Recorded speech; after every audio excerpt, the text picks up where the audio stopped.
Now, I will try to go through some best practices across the world. I just, for the sake of the demonstration, I'm going to share some of the indicators being used by IOGP, International Association of Oil and Gas Producers, and then Gulf Cooperation Council, that is GCC, and then UK regulations, and IADC, International Association of Drilling Contractors also. So hope I am going well.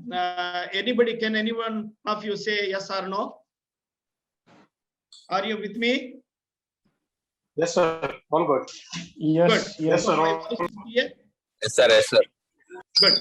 Thank you. So if all of you, like, if you are with me, if you feel like you are understanding, can you type yes in the chat box? So that I feel happy that you are with me. Otherwise, some of the people in the, like, normally now we are in the COVID-19 situation. So you switch on the mobile and then focus on other issues. That is not going to help. So like the next few slides are very, very important. And like I request all of you to make use of this opportunity, even though it is a evening, it's your personal time. So I have seen like 90 people are there. I really appreciate your time, brothers. And I really salute all of you for your time and commitment that you are showing. And I'm sure that I will try to make something very useful to all of you. Be in touch with me.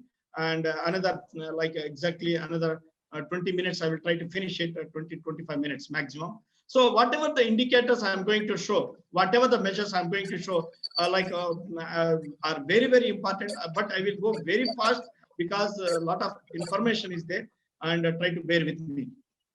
Now, when we talk about the safety performance indicators, like when we talk about the measures, we have HSE health measures and safety measures and environment measures. So when you talk about the safety, you see on the screen, fatal incident rate means the number of fatalities per 100 million man hours work.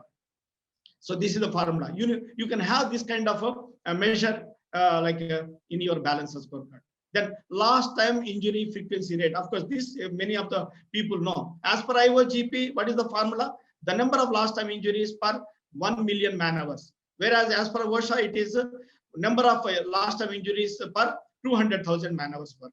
So based on the company policy, and they follow as per their requirement. Like in Kuwait, most of the company, they follow OSHA, and that's the reason they calculate the LTIFR per 200,000 man hours. So total recordable injury rate, the number of recordable injuries or incidents per 1 million man hours worked. Again, what is a recordable injury? Recordable injury is nothing but first aid cases, medical treatment only cases, or restricted workday cases, and last workday means cases also will come. Here there is a typing mistake, sorry for that one. Severity rate of last workday cases. So average days lost per LWDC, last work means what is the severity? Means again, I will explain to you what is the severity rate in the future slides also.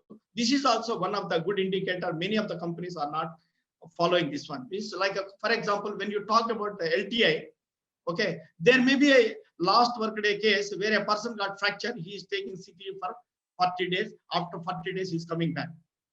And there may be another case where a small cramp, but he took sick leave only for 2-3 days and again came coming back. There is a big difference. So the person is coming after 2 days means what? The severity is not that. But when a person has got a fracture and he's coming off, he's in the hospital for 40 days and coming to the duty after 40 days means what? The severity rate of that particular incident is more. So take another example where a person fell down from height and his backbone got fractured and he needs a rest of 5 months. 5 into 30, 150 days he's in the hospital. After that he's gone. So the severity of that particular incident is very heavy. So that is the difference. So don't simply say that only one LTI occurred in my company. No, from that one LTI, you cannot know what is the severity of that particular incident. Maybe there is a LTI with a 2 days lost, and there is another case where 150 days lost. So that is how the indicators are going to give a good direction to you. Means otherwise, if you don't have proper indicators in your company balance or scorecard, means you are not evaluating your performance in the right perspective. So severity rate of the restricted workday case. So this is another. So as per IOGP, even this severity rate of restricted workday cases also is there. So there are many companies using this indicator. These are all about the safety performance indicators. Now let us talk about the environmental performance indicators. So like some of the indicators I captured from the IOGP, like emissions per 1,000 tons of hydrocarbon production. So here the unit is very, very important, brothers. Unit means what? So how you are measuring? Means somebody says one company is flaring heavily. What is the flaring? Okay, 2,000 tons of gas they are flaring every month. And maybe another company, it is flaring 2 million tons of. So question is, the unit is very, very important. Emissions per 1,000 tons of hydrocarbon. So what is the production rate is also very, very important. Okay. So carbon dioxide emissions, CO2 emissions, methane emissions, greenhouse gas emissions, sulfur dioxide. See how minutely the companies are measuring the indicators. You just see, means they have the data of everything. Means it means there is a system to measure everything. Nitrogen oxide emissions, flaring also again widely misused by so many people who are not having proper understanding. Flaring per unit of hydrocarbon production is very, very important, brothers. A company like a KOC or KNPC, they are handling very huge amount of hydrocarbon. Means if you go to Saudi Aramco, so they are handling a very huge amount of hydrocarbon. When they are handling such huge quantities, so definitely there will be a little bit of quantity of flaring is there. So you cannot compare such big company with a small company where the production is very, very less. So you need, when you put those things in terms of the percentage, the flaring per unit of hydrocarbon production, then you will understand how good they are. So that is the importance of having a proper indicator in your balance scorecard. So spills of oils, like oil spilled per unit of hydrocarbon production. This is also very, widely misused indicator. Means many companies, they are simply having the indicator as a volume spill in barrels, which is not at all correct. Volume spill in barrels, if you are handling huge quantity of oil, so many pipelines, so many installations, so definitely you will have some incident, and maybe 1 or 2 barrels leak always is there. So you need to compare this particular issue with respect to the quantity of the hydrocarbon production. So then only you will be in a position to have the proper comparison. Brother, please keep yourself in mute condition, please. So we have 95 people here, so we should not disturb others. So question is, the oil spilled per unit of hydrocarbon production is the right indicator which is being used by IOGP, means International Association of Oil and Gas Producers. So I like this indicator very much. So aqueous discharge, oil discharge per unit of produced water discharge. So then again, discharges of non-aqueous drilling fluids again. And again, energy consumption, energy consumed per unit of hydrocarbon production. This is also very, very important. If you don't have that per unit of hydrocarbon production, then if you simply see energy consumed, there may be a company where only 10 employees are working and they say that we are not consuming anything. There may be a company where 100,000 employees are working. So if you want to really have the proper benchmarking of the performance, you need to have the right measure. Means like here, when you are talking about energy consumed per unit of hydrocarbon production, then you can understand. And that is how you can compare. And the apple to apple comparison will be achieved only when you have the right indicator.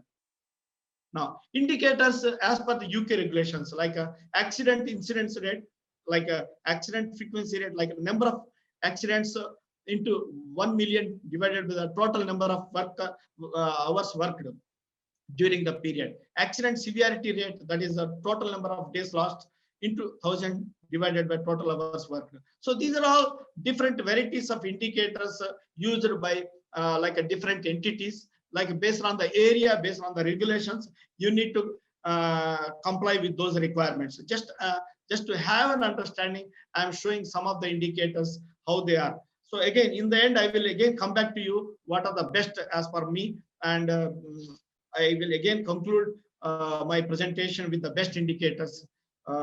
Just bear with me. So now this is as per the GCC. So as per the GCC Petroleum Company's loss prevention statistical report, incident rate is one indicator which they are using. What is the definition of incident rate? On-job lost workday cases with the days away from work per 200,000. So here you see they are calculating for 200,000. As I told, most of the GCC company they use for 200,000 man hours work. Incident rate, total on-job recordable cases like medical treatment only cases, restricted workday cases, LTIs and fatalities per 200,000 hours worked. Then incident rate, restricted duty cases per 200,000 hours worked. Again, motor vehicle accident rate, a number of MVIs per million kilometers driven. This is how they use the indicator. Okay. So now, as per IADC, so International Association of Drilling Contractors, so LTI incident rate is one indicator, that is LTIs plus fatalities into 200,000 divided by total man hours. DOT incident rate means restricted workday cases plus lost time injuries plus fatalities into 200,000 divided by man hours. So this is how all the indicators you can see on the screen. I will not read all those things. So just for example, if someone of you are interested, I can share with you also the copy of the presentation. I don't mind in that one. If at all it is going to be helpful to my professionals, I don't mind. So question is you need to have one common understanding. Basically, different entities have different measures, but in the end, what is important for you is you need to have some measures in your balance scorecard. If you don't have anything in your balance scorecard, so you cannot measure those things and you cannot think of achieving that. Okay. So now these are about the safety performance indicators. Fatal incident rate, this is the most important indicator as per the IOGP. Means like I would like to recommend all of you to have this indicator. Just if you tell number of fatalities, it is not going to be a good indicator. If you have the fatal incident rate, it is going to take the man hours also into consideration. Number of company or contractor fatalities per 100 million man hours worked is the formula for this one. Okay, lost time injuries frequency rate also as per IOGP, the number of lost time injuries per 1 million man hours worked. This is also a very good indicator which I recommend. The total recordable injury rate means the number of recordable incidents per 1 million man hours worked. That is again another one. Severity rate of the lost workday cases is average number of days lost per lost workday case. Average number of days lost means like suppose if you have 2 LTIs, means 2 LTIs means one has 5 days lost, another one has 55 days. 5 plus 55, what is it? Total 60 days lost. 60 days divided by 2 means 30 days average. So that is what is called average days lost per lost workday case. So severity rate of the restricted workday case. Even in the restricted workday cases also, some of the employees are given, you know that what is the restricted workday case. Restricted workday case is nothing but when a person is getting injured, when you are assigning a light duty to him and asking him to attend the duty, and without losing any day, he will be coming to the office and means instead of doing a tough job, he will be assigned a light duty. So that we call it as a restricted workday case. So some of the companies are very stringent and they are also using this as a measure and monitoring even the number of days lost against the restricted workday cases also. So this is a very good lesson for all of us to learn, because some of the people here in Middle East are not bothered about the restricted workday case. So which is not a good, it is not basically, HSE is a question of observing the human values also, brothers. Basically, we need to have proper indicators, then only we will be monitoring and doing justice.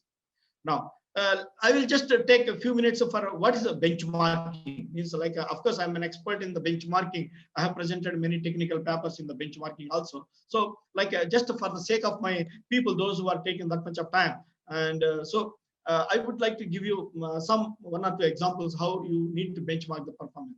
For example, company A has 5 LTIs and the company B has 3 LTIs. So what do you say? From if I just give only this much of information to you, so by default you will say that a company A is very bad and 5 LTIs are there, and the company B is very good, mashallah, they have only 3 LTIs. Am I correct or not?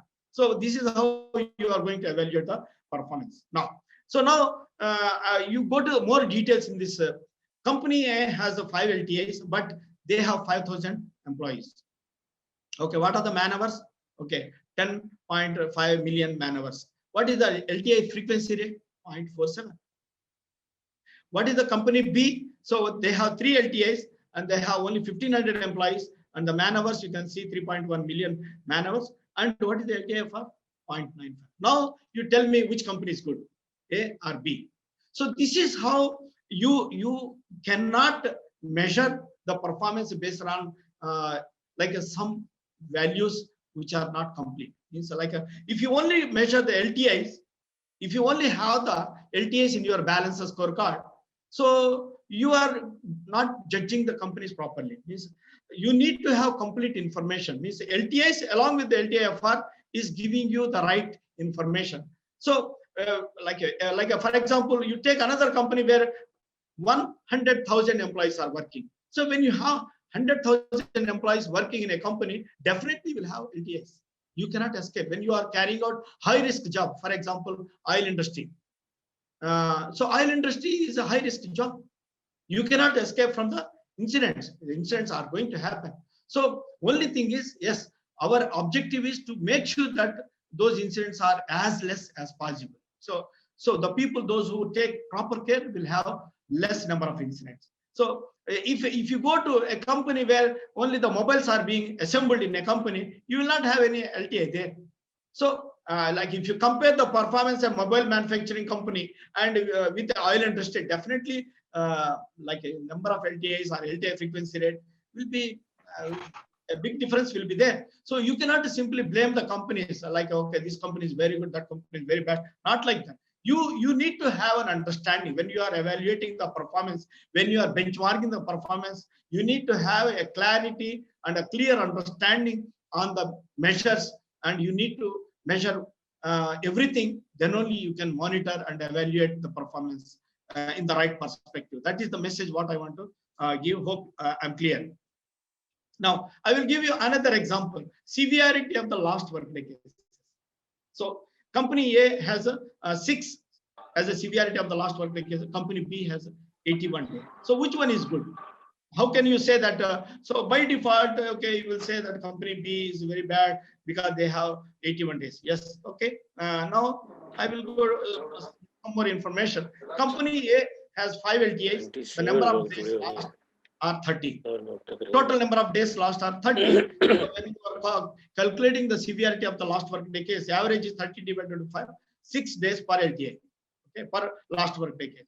Whereas the company B, there is one incident, and that one incident has led for maybe the guy has a severe problem, maybe some backbone broken or something happened. 81 days he's in the hospital. That's the reason.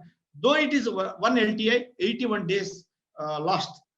So the severity of that particular company is 81. So this is how you need to see. Means like the company A, though they have 5 LTIs, means maybe a small cramp or something, very minor injuries occurred, and total they had 30 days lost, even with the 5 LTIs. But company B with one incident, 81. So this is how you need to compare the performance and evaluate it. So this is possible when you have a proper indicator. That is a severity of the last workday case is a good indicator. If you don't have that one, if you don't have a mechanism to measure, so you will not be in a position to compare the performance properly, and you will be wrongly interpreting the companies.